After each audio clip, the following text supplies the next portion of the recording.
সামর্থ্য রাখে।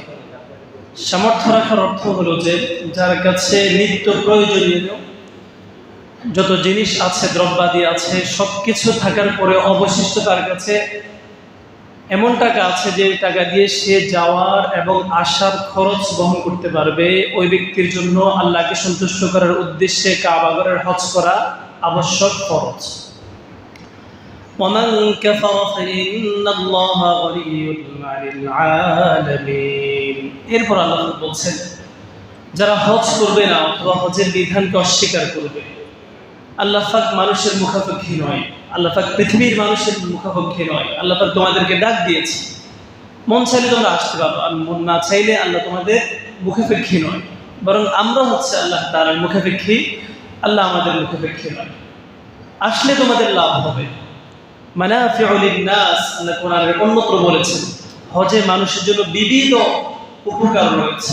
একটা দুইটা উপকার না, অনেকগুলো উপকার রয়েছে হজের মাঝে, অনেক উপকার রয়েছে। আসলে তোমরা কি হবে, লাভান্বিত হবে, তোমরা সৌভাগ্যশীল হবে, তোমাদের জীবনের গুনাহ খাতা মাফ হবে। আর যদি না আসো তাহলে আমি আল্লাহ পৃথিবী আনিল আলামিন, অর্থাৎ এই পৃথিবীতে যত মানুষ আছে সকল থেকে অমুখাপেক্ষী, আমি মানুষের মুখাপেক্ষী নয়। সহিহ মুসলিম শরীফের হাদিসে মাঝে আসছে, আবু হুরায়রা থেকে হাদিসটি বর্ণিত, খতবানা রাসূলুল্লাহ সাল্লাল্লাহু আলাইহি ওয়াসাল্লাম। আবু হুরায়রা রাদিয়াল্লাহু তাআলা আনহু বলছেন আল্লাহ নবী একদা আমাদের মাঝে দাঁড়িয়ে খুতবা দিয়েছেন। খুতবার পাককারে নবী আলাইহিস সালাম বলেছেন, ইয়া আইয়ুহান নাস ইন্নাল্লাহা ক্বাদ ফারাদা আলাইকুমুল হজ্জ ফাহাজ্জু, নিশ্চয়ই আল্লাহ তাআলা তোমাদের জন্য হজ করা ফরজ করেছেন, কাজে তোমরা আল্লাহর সন্তুষ্টির উদ্দেশ্যে হজ পালন করো। এই ঘোষণা যখন আল্লাহ নবী দিয়েছেন, ফাকাম রাজুলুন ইয়া রাসূলুল্লাহ সাল্লাল্লাহু আলাইহি ওয়াসাল্লাম আকুল্লু আমিন আম মাররাতান ওয়াহিদা। আল্লাহ নবীকে জিজ্ঞেস করেছে আমরা কি প্রত্যেক বছর হজ করব নাকি জীবনে একবার আমাদের উপর হজ ফরজ? আল্লাহ নবীকে সাহাবী জিজ্ঞেস করেছেন আমরা কি প্রত্যেক বছর হজ করব, প্রত্যেক বছর হজ করা কি আমাদের জন্য আবশ্যক নাকি জীবনে একবার? سكت رسول الله صلى الله عليه وسلم حتى قالها ثلاثا। জিজ্ঞাসকারী ব্যক্তি আল্লাহ নবীকে তিনবার জিজ্ঞেস করেছে, আল্লাহ নবী কোনো উত্তর দেন নাই, চুপ থেকেছেন। তিনবারের পরে আল্লাহ নবী বলেছেন লাউ কুলতু নাআম লাওয়াজাবাত, তুমি যখন আমাকে প্রশ্ন করেছো প্রথমবার, আমি যদি হ্যাঁ বলে ফেলতাম তোমাদের জন্য প্রত্যেক বছর হজ করা ফরজ, আমি যদি হ্যাঁ বলে ফেলতাম তাহলে তোমাদের জন্য প্রত্যেক বছর হজ করা ফরজ হয়ে যেত। ওয়ালাউ মাসতাতা'তুম, অথচ তোমরা প্রত্যেক বছর হজ করতে পারতে না, তোমাদের সামর্থ্য করে এটা না, তোমাদের সাধ্যের ভিতরে এটা থাকতো না। এই জন্য আমি হ্যাঁ বলিনি।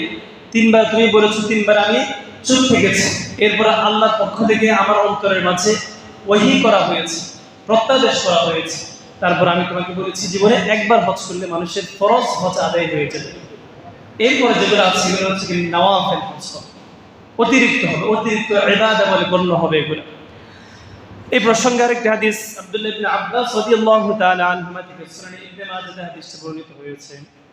আব্দুল্লাহ ইবনে আব্বাস রাদিয়াল্লাহু তাআলা আনহু قال أن الأقرع بن حابس رضي الله تعالى عنهما سأل رسول الله صلى الله عليه وسلم الحج في كل سنة أو مرة واحدة। أقرع بن حابس নামক একজন সাহাবী আল্লাহর নবীকে জিজ্ঞেস করেছেন, ইয়া রাসূলুল্লাহ আমরা কি প্রত্যেক বছর হজ করব নাকি জীবনে হজ একবার করব? قال رسول الله صلى الله عليه وسلم بل مرة من استطاع فتطوعوا।